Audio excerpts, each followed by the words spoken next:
Good morning from Oak and Honey Farms.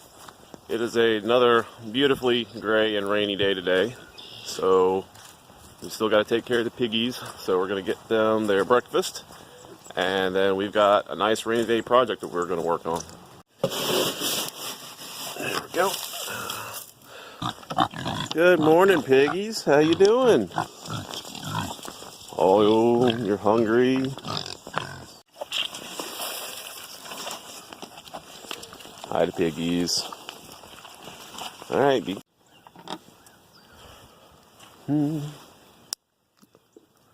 a little hot today. Hi, sweeties. How you doing? Let's muck out that water. It's a little icky. Full.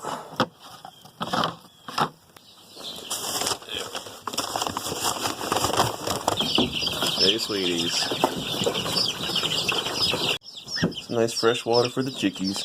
It's a little cool because I've had the lid off. So, getting covered back up so they can warm back up. Alright, now with the piggies and chickens taken care of, we can go inside and get out of the wet and take care of our next project. We got all of our bee stuff. Oh my goodness. So we've got 2 hives that came in a lot of little pieces, and we're putting them together. Something to do when it's too cold to do anything else. And we converted our kitchen into a little wood shop.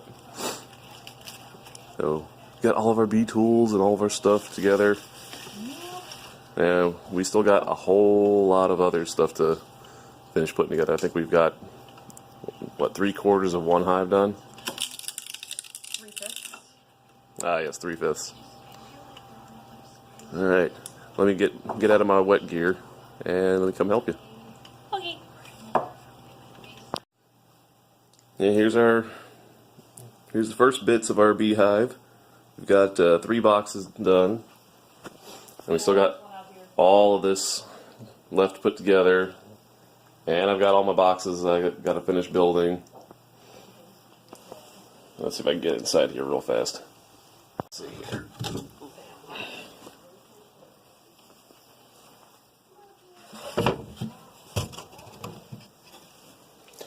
There we are. Now we're doing 8-frame medium-sized boxes, but yeah, here's the finished product. And these are all ready for bees. We got 3 of them done. So we're really getting close to our goal. We want to have them all done. So the bees are coming in about a month. But the faster we do it, faster we can get them out, get them painted. We got a really nice purple paint. Putting the box together is pretty simple. I mean, it's a rectangle. But it's really important to make sure that it's not racked, that all your angles are true, because bees are picky. I think bee space is what, 3/8 of an inch? Between 1/4 and 3/8.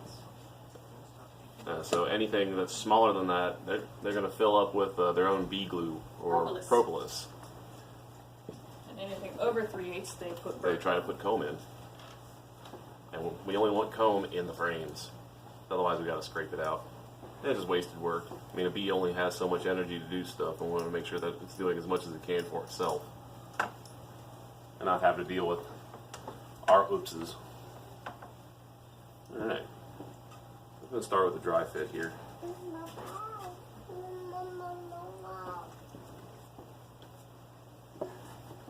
These 4 work. Okay.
last thing. At the end of any step involving glue, wipe up your excess glue. Alright, well, I'm going to finish this up because it's rinse repeat for the other 3 corners. Kind of boring to watch.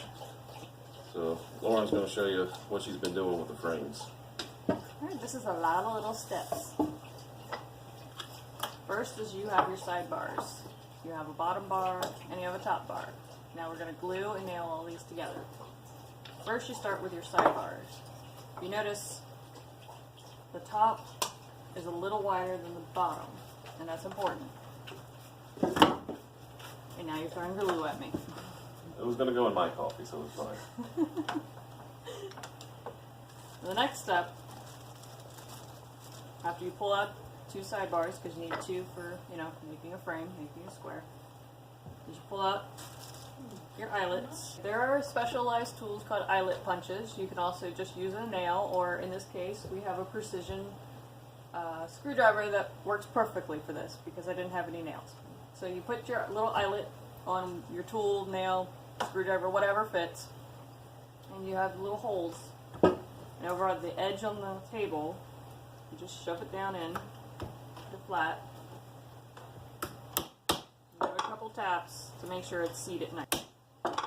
Continue 2 in each, and then you just make sure they're flush. And you repeat with the other one. Now, usually what I do is I just go ahead and I pre-prep, a big old stack of sidebars because, I don't know. Punching eyes is annoying. Punching eyes is annoying, and once you get a rhythm, you can, can do it pretty fast. So I like pre-setting up that one. So the next step is glue. And they say that the nails and the screws are only there to hold the glue in place until it dries. But also they add a little bit of reinforcement. The glue is a major part. Oh, you're welcome. Of holding the hive together. So don't be afraid of putting glue. You'll wipe off the excess. Now I'm putting the glue in the groove, or the top groove of my sidebars. And I'm going to lay my top bar, which is this guy. And he's different than the bottom bar.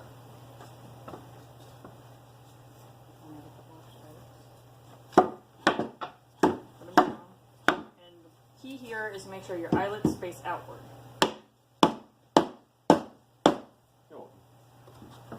You just slide them on. Give them a good firm press. And then you glue the same thing on the bottom.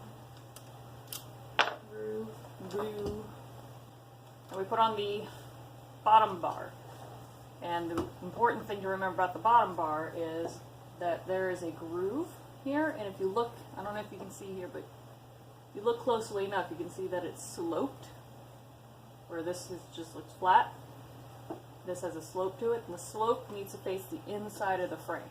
So we put it on with the slope facing the inside of the frame. Oh. Yeah, see it's got that groove up in there. You want this to be the outside, and this faces in. That way when we put our foundation in, it just sits quite nicely and pretty. I have 1-inch brad nails in this manual stapler. Although it's not shooting staples, it's shooting brads.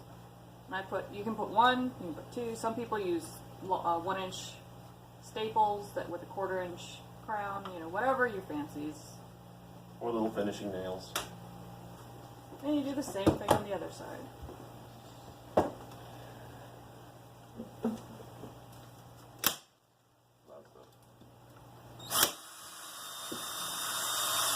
And then you tap them flush.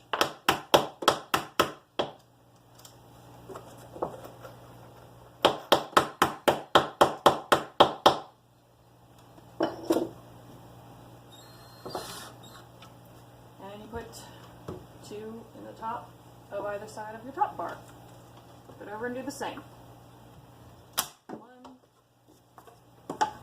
2,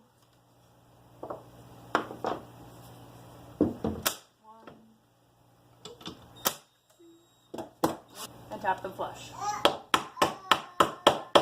Okay, next step is we're going to hammer a slightly thicker, this is a 1 1/4 inch finishing nail. And we're going to hammer it this way into the top bar through the sidebar. But the important thing to remember in this step, you have your solid piece, and you have a slit piece. This we're going to pop out, and it's going to become our cleat to hold our foundation in the next one of the next steps. So we're going to make sure that we hammer into the solid piece side of your top bar. Yeah, you don't want to be dumb and put your nail into this, because otherwise You gotta pull it out. you got to pull it out and redo it, and you feel really dumb in the process. So always put your reinforcement nail into the solid side. And this nail is very important because when you gotta go, your bees are gonna purplize everything. That's just what they do. So when you take your hive tool and try and pop this frame out, you're putting a lot of pressure on this part right here. A lot of upward pressure, which could pull out these nails, screws, staples, whatever you use to secure it. That's a lot of pressure. So you put in a crossbar nail to help reinforce that your top bar doesn't pop off, because that'd be a mess and that'd be disastrous. So we're going to hammer that in at a slight angle.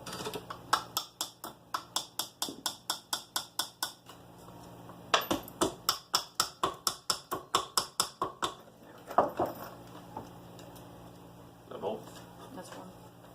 And same thing on the other side. And again, make sure you're not putting into your cleat side. You want it on the solid side.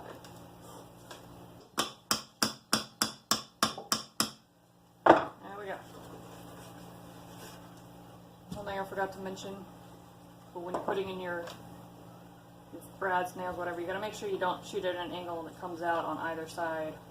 So I've done that a lot. It happens. It happens. You just tap it back out, pull it out. You can't hammer it flush in, maybe put a drop of glue over. Bees will purplize anything they don't like, but the more you can make it nice for them, the less work they have to do. Alright, next step is running the wire. Okay, this is a 5/8 finishing now. These came with the kit we bought. I didn't feel like they were big enough for some of the tasks, but I find that they're wonderful for running the wire. So you don't have to have 700 different types of hardware. This is what we decided we liked. We tried building it with these guys. We didn't feel like it was strong enough, so we went with the 1 inch and the 1/4 inch brads and finishing nails. It may be overkill, but I'd rather overkill it than underkill it. And you're going to find that everyone has their own opinion. Oh, yes. This is just how we've decided we like to build. Same steps for everything. It's just whatever hardware you choose to use, whatever tools you're choosing to use.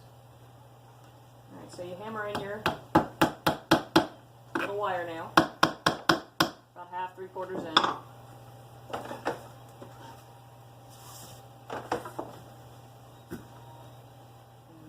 find the end of your wire, spool wire. This thing will shoot off like a spring and look ugly no matter what you do, unless you have a fancy spool holder, which we don't. You might get one. We might build one for next year. But this year we're just making do with a mess.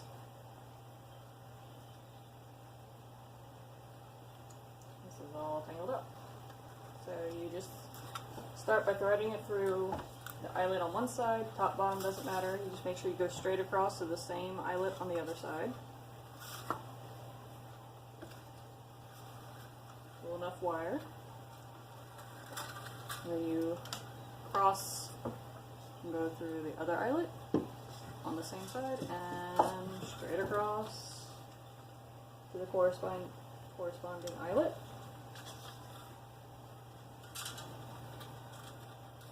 I like to have just a little bit, just enough to come up and wrap around the nail about 3 or 4 times. 2 to 4 times, whatever you're comfortable with. And then you try and pull your slack. Not really gonna get much, but every little bit helps. Every little bit helps. this is already a tangled mess, so I'm going to cut. You can either cut or wrap and then cut or whatever. Again, have enough slack, come up and wrap around your nail as many times as you feel necessary. Try to make it tight. And then you tap in your nail.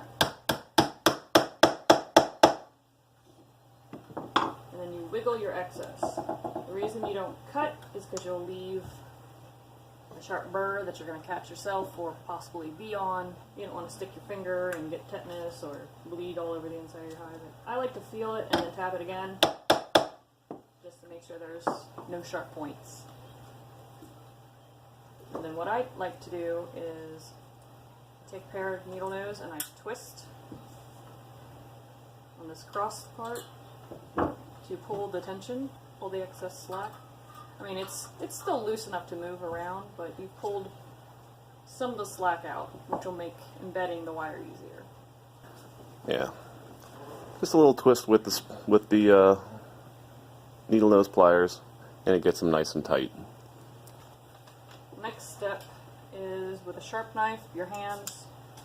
I've seen people just rip it off, whatever you feel.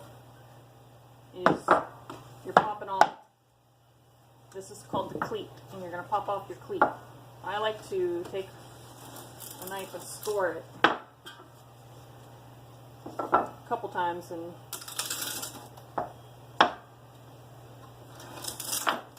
sometimes they come off nice, sometimes they don't. If it comes off really jagged, I would take the knife and just just scrape off any of the really bad jaggedy parts. This one seems to come off okay-ish. Not the best, but not the worst. Good enough to work with. And then we're going to take our foundation and peel off the wax paper. You can throw these away, or if you choose, you can keep them to use in your smoker. And then with the top bar up, I like to go this way, and you weave it between your two wires. So one in front and one behind, however you choose to do that. And then you're going to work gently, you don't want to break this, and just gently persuade it to fall into the groove of your bottom bar. And then I like to give it one tap down. And this is a step you don't have to do, but I like to. I feel it makes it seat better. Is you have these little feet on your foundation, and that's what the cleat's going to sit on. They don't come out wonderfully at 90 degrees, so sometimes you fight with it. So I like taking my needle nose and gently giving them a little bit more of a bend. Sometimes they come off at a weird angle off the machine, and you're fighting with them, stabbing into your wood instead of getting the foundation to lay flat against the wood where you need it. Okay. Almost, not quite. And then key is you want it so there's no space between, you don't want it too far up, so there's a space between your bottom of your top bar and the foundation. You want there to be wax all the way up to it. You don't want any see-through space, or else they won't draw comb properly. And you just gently persuade it flat. And then you take your cleat and you place it back in. I like to try and put it the same way it came out, so all the peaks and valleys of the seam line up. Now these are 5/8 finishing brads. Yeah, do not use the 1-inch brads. Don't use the 1-inch ones, you'll nail it to the table. We've already done that. Don't ask me how I know. And you can put 3, 4, 5, whatever you feel like. I put about 4.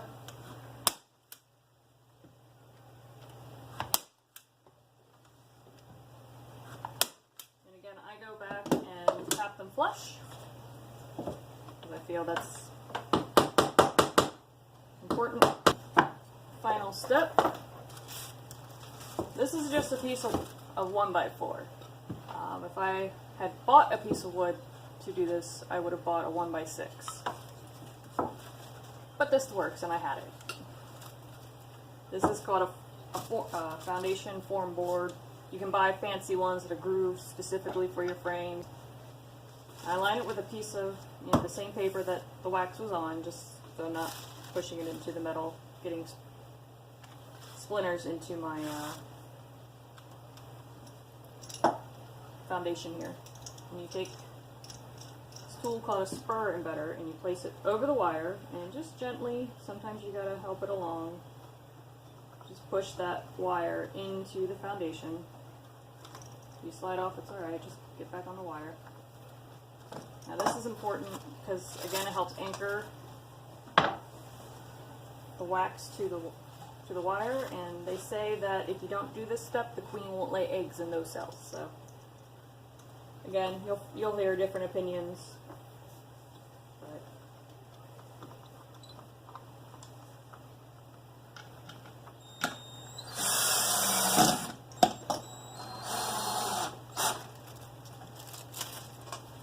and there you go.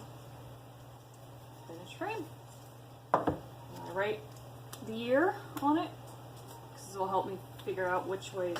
You don't want to be flipping your frames around when you're inspecting your hive, so you always want to know what's front, and we've decided that the date's going to be in front. So I put the date on, helps me know the direction of the frame, and when it's time to replace it, if it's time to replace it. And that's how you build a frame. Now we just need to repeat that there 50 times. More. More. Yeah. So now I just gotta turn them out.